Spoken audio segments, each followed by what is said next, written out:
Well, good morning, everybody, and welcome to another daily video devo on the trail of King David.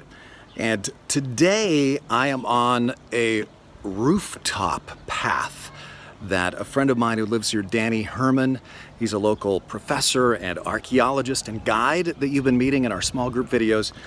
And he showed me a little staircase that you can take that goes up above the Arab market in Jerusalem. And so you can see behind me, it's just rooftops. It's a cool overlook, but I thought this would be a great place to recount the story of David and Bathsheba. You'll remember that David is on the roof of his palace here in Jerusalem, and he looks out over the city and he sees on the roof of a house below his palace a woman bathing, and she's beautiful.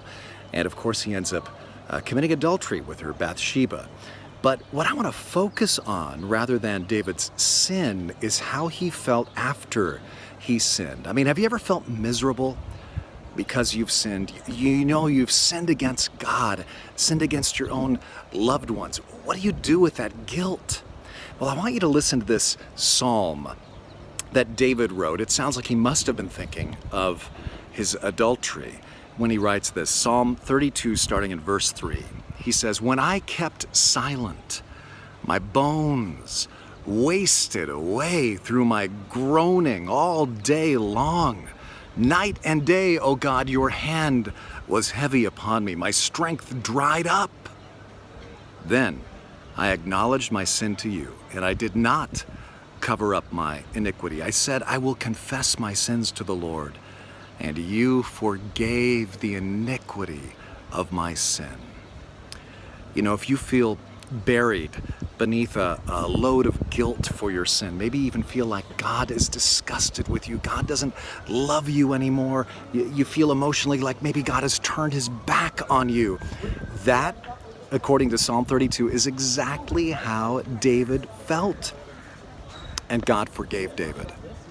And God will forgive you too.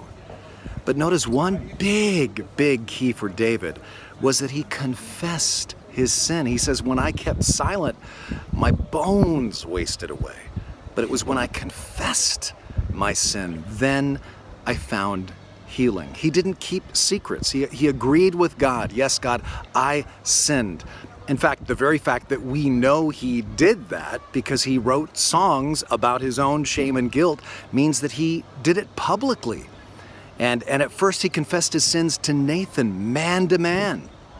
One huge key to overcoming sin and temptation and your guilt and shame after you sin is to have somebody you can trust, that you can reveal your sin to. Like they say, you're only as sick as your secrets, and revealing your feeling is the beginning of healing, right?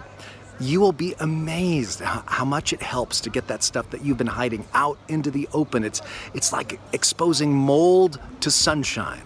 So if you've been feeling like David after he sinned, after his glance from the rooftop, then expose that soul mildew to the healing rays of the sun.